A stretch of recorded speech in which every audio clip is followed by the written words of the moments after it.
Good day and welcome to another episode of Strictly Legal on WESN Content Capital. I am Rondell, Donawa, attorney at law, and I am happy to be back. I know we had a short break from the show, but we are back and we are ready to begin our new episodes. Of course, you can stream us on our social media platform, WESN CC, podcast, Strictly Legal with Rondell Donawa, and of course our traditional media. Getting right into the program, we are dealing with publicity in negative publicity in criminal trials. More importantly, the impact of delay and media publicity that is, and how negative or what type of impact it has on fair on having a fair trial, or the accused person having a fair trial. And of course, I have on set again attorney at law Farid Ali. He is probably the most frequent guest of mine, and that is because of his wealth of knowledge, as well as we are continuing the conversation from, I know we had the last episode of evidence in trial, and we are going to continue the talk on evidence because it's very important, particularly as it relates to a lot of time we're seeing that persons are using camera phones, persons are speaking about trials publicly because we are incensed by crime. And of course, persons feel as though detection rates, I know we would have spoken previously, detection rate right now is approximately 18%. So because of this, persons want to see justice. And whether or not publicity or whether or not pre-trial publicity is fair to the accused. And I will bring Mr. Ali on set now. Good morning, Farid. How are you? Good morning, Mr. Donawa. It's a pleasure to be here. It's good to see you. And thanks for coming once again. I know you answered that call, and we are really grateful for that. Of course, I know on the last episode we dealt with evidence. We dealt with the trial process, the criminal trial process. What is preliminary inquiries? What is a summary trial? What is indictable? And of course, leading on to that, I want us to discuss more particularly with pre-trial publicity. I know we would have mentioned it very briefly, but I want to get into more detail as to why is it that pre-trial publicity can negatively affect the justice system, or rather the accused person being treated fairly at trials. Right.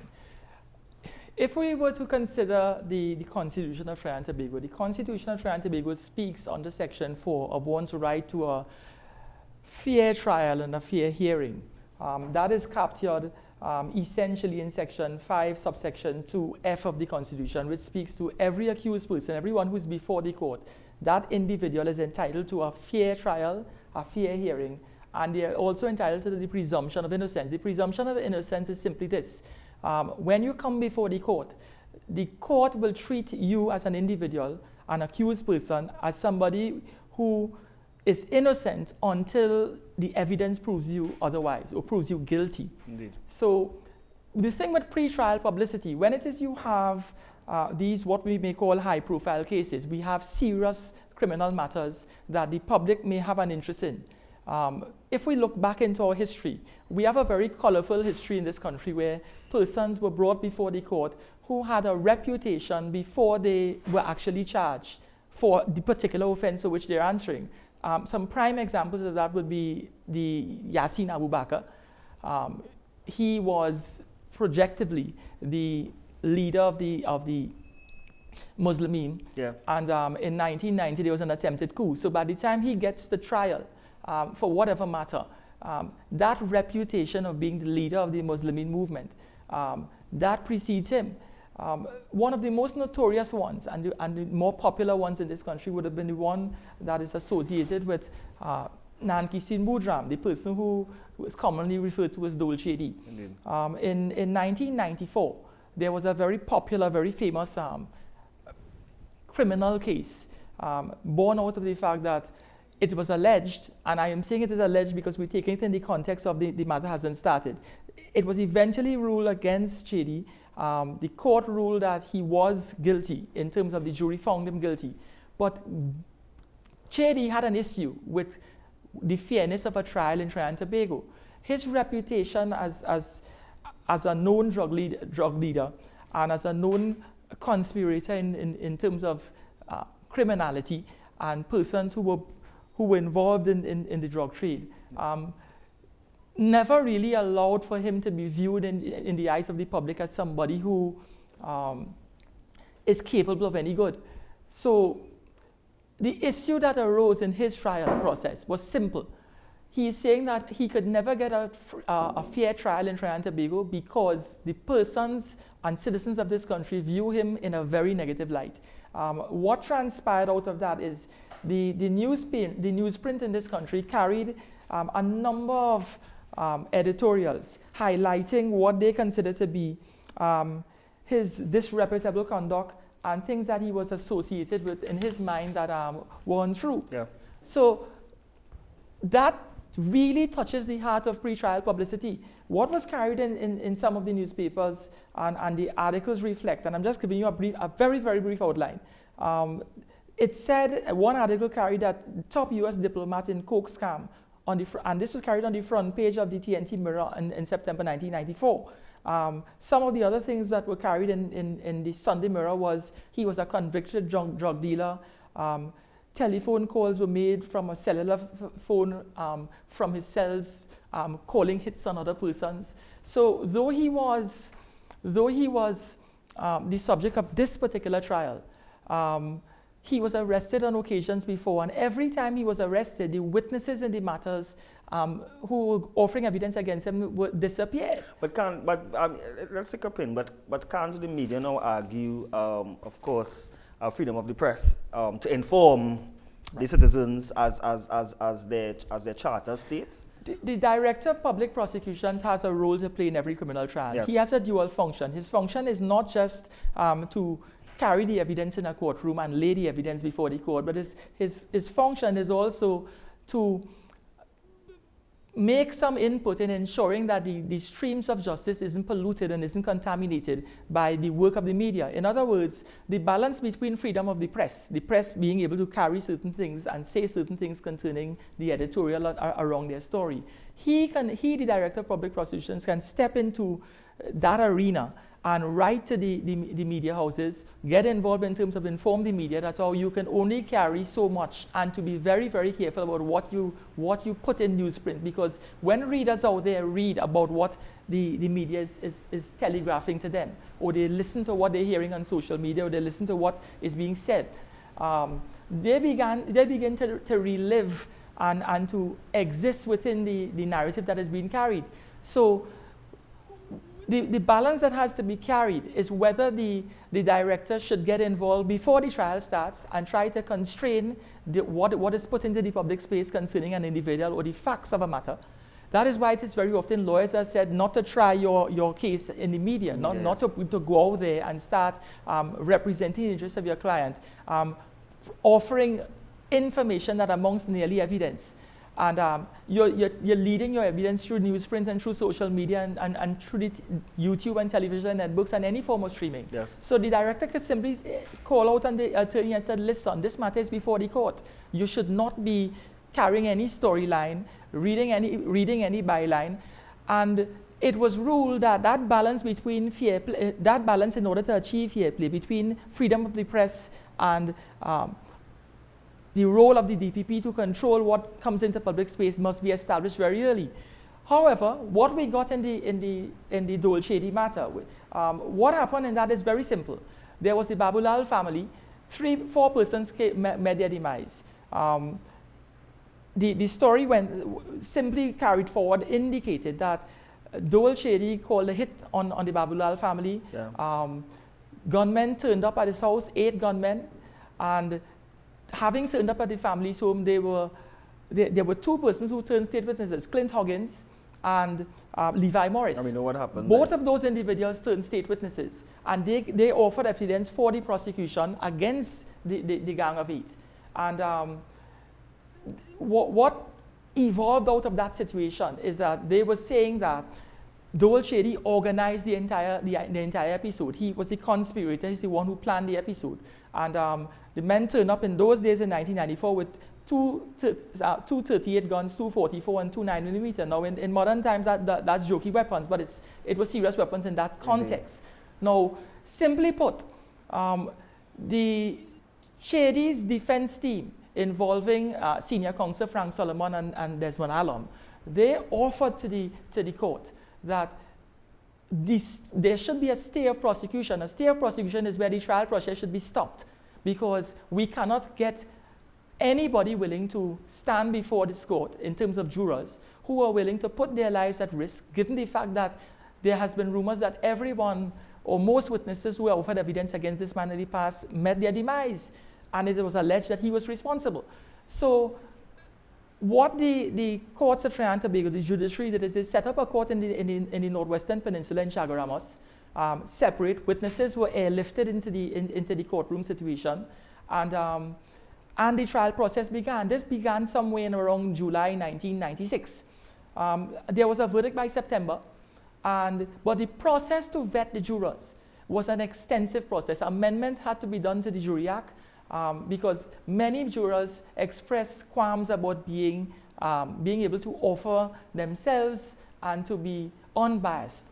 And of course, you have the law when it comes to the Jury Act, that there's only certain exceptions that will disallow a prospective juror from participating in the trial process. Right. And this is all part of the ruling of the court. This matter went all the way to the Privy Council. The Court of Appeal made a ruling in terms of whether he can get a fair trial. The Court of Appeal said that he can get a fair trial in this country. They went to the Privy Council in appealing the Court of Appeal's decision, because Shady was insistent that he couldn't get it. What the court is saying, the best constraints and the best control mechanisms that are in place to ensure that fair trials persist in this country would be the criminal court itself. So it starts from the jury section. When the jurors are being selected, the prosecution and the defense has an opportunity to vet the jurors, to ask questions of them whether they think that they offer a reasonable verdict in this. And if it is at the end of the process, we can find 12 persons, and we did in this instance find 12 persons and 8 alternates. The trial process proceeded. It also meant that the judge has a part to play. He can direct the jury when they're going to deliberate on a decision, and tell them very, very succinctly that you need to separate yourself from the editorial, from the innuendo surrounding the individual, and allow yourself to make a decision purely based on the evidence. So pre-trial publicity, it's important to recognize that the control mechanisms essentially lies with the court. The Privy Council ruled that though the Director of Public Prosecutions in the case of Dolchidi didn't directly get involved and put control mechanisms in place in terms of instructing the media what they can and cannot carry, it doesn't in itself prejudice the ability of the court to manage and regulate the evidence in the courtroom, so much so to control the jurors on the level of imparting to them the need to separate themselves. So in order to achieve a fair trial in any criminal court, you need the input of the Director of Public Prosecutions before the trial starts. You need the cooperation of the media in terms of not carrying the facts of the matter, and you also need the attorneys in the matter to not try the matter in the media, because defense attorneys tend to do anything to generate sympathy towards their client. Of course, and of course, everything is leaked to the media. Everything has to be posted in the media's forum. And let's look at, this was 94. Moving forward now, we also have an issue, of course, with the delay in the criminal trial process. Yeah. I mean, you mentioned that a verdict was trial started in July, and the Dolchidi issue verdict got there was delivered by September, right? And now we have the issue of delays, constant delays in the criminal justice system. I know the judiciary would have done a lot of different things. Legislation were amended in terms of bypassing preliminary inquiries or having judge-alone trials. But yet there are still persons that are in remand for more than 15, 20 years. Let's touch on that issue. I know we have spoken about it on previous forums, but let's touch on why it takes up to 10 years for an accused person to go before a trial, judge or jury. Right. Well, perhaps you could just look at some stats, just to start where we are. On the 7th of October 2020, the Chief Justice had indicated that in the year 2019, the criminal court was able to dispense with 12 indictments. 12 indictment means that there were 12 trial processes, criminal trial processes in the year 2019. But he was indicating that though they were able to achieve same, there were 1,706 cases that are before the High Court for trial processes, but they couldn't start the trials. And of the 1,706 cases, 960 of those matters have been delayed for a period of 10 years. So the problem we were having is simply that we have too little number of courts in this country to absorb the levels of criminality that is taking place. In other words, there's more crime taking place, or crime is taking place at a faster rate than the courts could absorb and ventilate all these issues.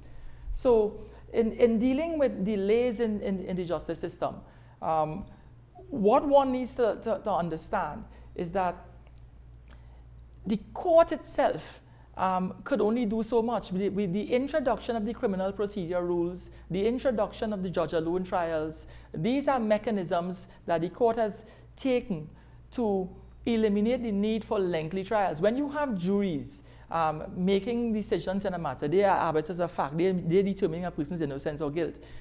It is the perception that a jury may take longer to absorb the information, to be able to process what is happening, and in order to come to conclusions in matters. Sometimes when you have a judge alone making a decision, meaning the judge rules on facts and rules on law, the process in the courtroom can be a lot faster. The thing with delays is it is difficult when you have an administration of justice that is slow, because of a lack of courtrooms that could treat with the matters, and a lack of personnel to deal with everything. To push, and especially when in cases, as we said, that we have a total of 1,706 cases backlog. Yeah, but what about the fact that the DPP's office, or even the prosecution, whether by virtue of witnesses and stuff, they are never ready to proceed? Because a lot of times you find that the delay is not really on the defense side, but on the prosecution side. Right. And justices or magistrates will continuously adjourning. Yes, giving stern remarks on the need to speedily deal with the trials, but at the end of the day, let's touch on that. Right. It is carried, and it's public knowledge that right now the Forensic Science Center has to analyze 100,000 guns in terms of determining whether they are forensically or scientifically proven to be guns. When it is somebody comes before the court, it is often described as an L-shaped object resembling that of a firearm. But for something to qualify, or for an L-shaped object to qualify as a firearm, it must meet certain requirements. It must have a trigger, it must have a barrel. And sometimes if a gun comes before the court and it has not been properly analyzed, it remains an L-shaped object resembling that of a firearm. It doesn't. The court must have an analysis done of the weapon. But when it is you have 100,000 of those weapons to be analyzed and one forensic science center, it is from the administrative side, the prosecution finds itself hamstrung because they cannot proceed with a trial, even though they may have statements from witnesses, even though they may have the file as it pertains to the police complainant and the police witnesses and the civilian witnesses ready, and they're prepared to begin a trial. One of the major delays is if the crime involved a firearm, and very often now we see a lot of crimes involving high-powered rifles, AR-57s, 9mm weapons, and until this analysis is complete, then the trial process is delayed even from the forensic science center end. So what we're seeing here now is, apart from the delays within in terms of backlogs over the years, and people joining the queue, so a man in 2022 is joining the queue behind somebody who's been waiting since 2015. We have delays in terms of the administrative side, in terms of the forensic evidence is not it's not ready. It applies to marijuana, it applies to cocaine and drugs. It takes years for sometimes these items to be analyzed, and if it is not analyzed, and we don't have certificates that reflect that scientifically the L-shaped object is in a gun, the plant-like material is marijuana, that in itself delays things. Indeed. So delays in justice is hinged to that sort of thing. But then we're looking at also delays in terms of, yes, we have the disadvantages in terms of fair trial for the accused, but then what about the issue of witnesses dying, witnesses' memories being faded, and all these various things that will infringe and obviously will be at an advantage to the accused person. Right, and all this ties in, delays ties into fair trials. When it is we have a matter delayed 10 years, and the witnesses that the defense may wish to offer, who may be offering something to strengthen his case against what the prosecution is saying, meaning you may have an alibi. Your alibi might be able to say, well, I could not be killing somebody in Tunapuna when it is he was in San Fernando in Gulf City with me. So the witness not being able to be present to 10 years down the line may simply deprive that man of a fair trial. And it works vice versa too. Right. The prosecution may find themselves short of a witness. They might find themselves in a situation where it's been 10 years, the witness that they're going to offer has died, he is ailing, he has moved abroad, he simply may be fearful. There are any number of reasons, and what results as a result of that is we're unable to get the result that we need. We're unable to get a fair trial. We're unable to fully ventilate the facts in the trial because of the unavailability of a witness for different reasons. And delays are a direct result of that. Delays are also affected when you have, from the criminal justice side, the victim is afraid to come and give evidence because it's been 10 years. It with rape victims, when they wait 10 years, in order to get an opportunity to offer their evidence. Some of these women, they are married, they move on in their lives, they have partners who they've never shared their rape experience with, the sexual violation that they went through, and they're simply not interested anymore in offering any evidence. So when we have delays, the delays work for the prosecution sometimes, and it works against them. We have to look at the issue in the context of time and space. And justice isn't served when justice is delayed. Indeed, and justice delayed is justice denied, right? Yeah. And obviously, what sort of, I mean, yes, we dealt with the impact, but then does that mean that there may be mistrials because of such delays or whatever varying obstacles that may be in the pathway of administration of justice? Well, what can happen is simply this. And we need to look at probably it from a constitutional point of view. In Trinidad and Tobago, we don't have in this country the right to a prompt trial. We have the right to a prompt hearing, and a prompt hearing is different from a prompt trial. A prompt hearing is where once you've been arrested, you ought to be informed the reason for your arrest, and once there's sufficient evidence to lay a charge, the charge ought to be laid, and then you're brought before the court for a prompt hearing in terms of dealing with bail, and you can get bail for murder now if it is your case is strong.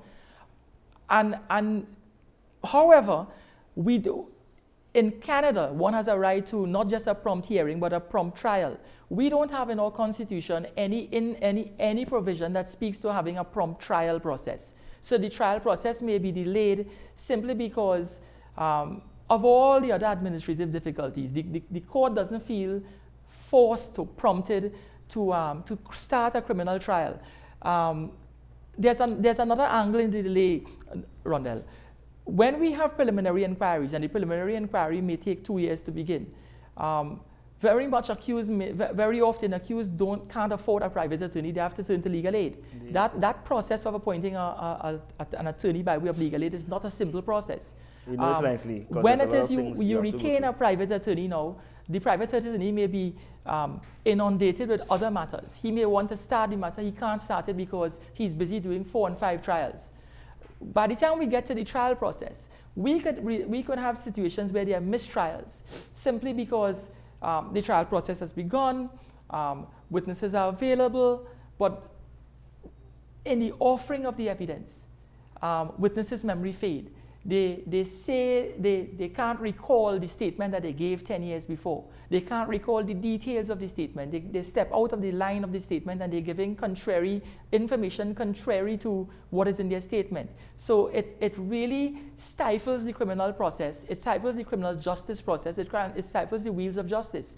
So if you find a witness now saying that he can't remember, and he can't remember material things that touch and concern the commission of the offense, then simply put, the judge may be in a position where he has to make a decision concerning whether the prosecution's case is strong enough. You may have a no-case submission at the end of the prosecution's case where the defense attorney gets an opportunity to examine the evidence, and he says to the court, listen, the evidence here is weak, or if it's not weak, the evidence is not, there is no evidence, because the witnesses, if they haven't been killed in the time frame, they died naturally. If they haven't died naturally, they're unavailable because they have not been acquainting themselves with the evidence. They're too timid to come to court. Sufficient time has passed. They're frustrated, and simply they lost interest. They're disinterested. Yeah.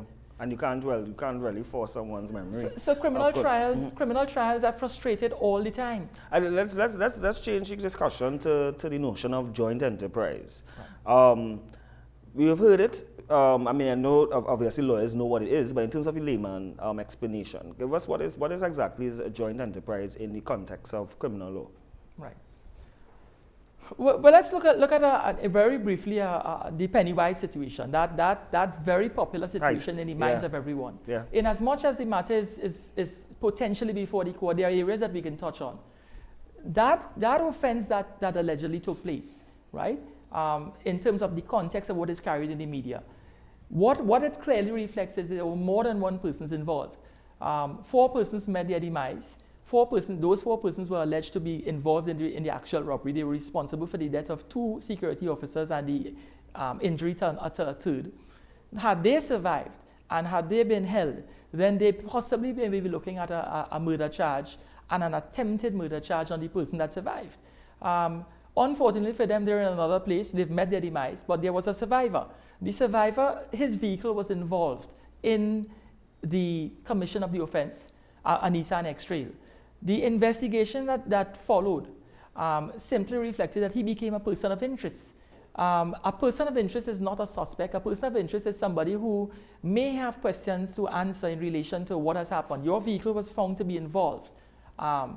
Unless you have a reasonable explanation to explain how your vehicle came to be involved in that, then the natural inference is that you offered your vehicle. I know they said that he was kidnapped. Well, not kidnapped, so the vehicle was hijacked or something like that. Right. So that was his explanation. Yeah. It's a natural inference that if the vehicle belongs to you, if it is the certified copy carries your name and it was used in the commission of offense, then you may be involved in some way. So joint enterprise involves a conspiracy by a number of persons to commit a criminal offense. And the conspiracy involves an agreement among the 4 to 6 persons where they came together and they planned an operation. So if it is in interrogating an individual, the owner of the Nissan X-Trail, the police are of the view that having spoken to him, he is involved in some way. They need to extract out of him whether by way of confession or by way of information coming from him or whether he was involved or not. If he exercises his right to silence as anyone may in a situation like that, then the difficulty the police have is where do we get evidence to point him to the incident? Let me put all of this in a different way. What about, obviously you have, warrant for going through the cell phone image, conversations, etc. So what the investigator can do in this instance is simply, the cyber unit would take control of his phone. They would examine the contents of the phone. They would listen to the conversations he would have had, because in their liaison with the mobile network, CSTT, Digicel, they would be able to listen into conversations he would have been having. Under the Strategic Intelligence Act, we have the software and the spyware in order to go into conversations and dialogues persons have. So if it is, they check his phone and check the conversations he was having and listening to the conversations. If it is, he is carrying conversations about committing an act, about being involved in something criminal, about planning an operation. The data extracted out of the phone, even WhatsApp messages and text messages, all of that could be extracted from the phone and it could link him to the incident. So therefore he may not have a leg to stand on. The fact that he's now in the free world may insinuate that nothing of that scientific nature was found. But joint enterprise involves not just the persons who pull the trigger, or not just the persons who break into the store, not just the persons who shoot, who assault, who rob, who steal. Joint enterprise involves the people behind the scene, the people who procure a criminal offense by supplying a gun, by supplying a car, by driving you to the crime scene, waiting for you while you go in there and do your thing, and then you come back in the weekend and drive off with you. So and they are more like accessories. You call it accessories. So as well. if it is you drove a vehicle and you drop a man off, you may have procured the offense. You encourage the offense. If it is you pick up a man after the incident, and you provided transportation, you may be seen as an accessory after the commission of the offense. So you have accessories and aiders and abettors before the commission of the offense and after the commission of the offense. Sometimes people who provide the intelligence, you may pick up the phone and call and say, Farid Ali now is on Gattaca Street, that he should be exiting the building in 15 minutes. Yeah. A man turns up and guns me down. You're guilty for murder. You will carry culpability, liability, and blame because you've contributed in some way. So joint enterprise involves just about everyone who may have contributed in whatever small way, but a material way. And without your input, the commission of the offense may not have been achieved. Indeed.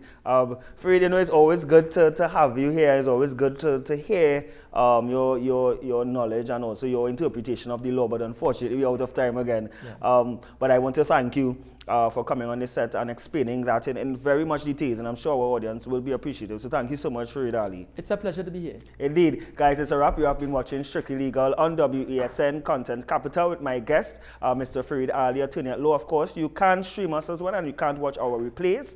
And of course, Strictly Legal with Rondell Donawa podcast. Before I leave, I'll leave you with this. If you cannot do great things, do small things in a great way. Have a good week. Good day. Bye.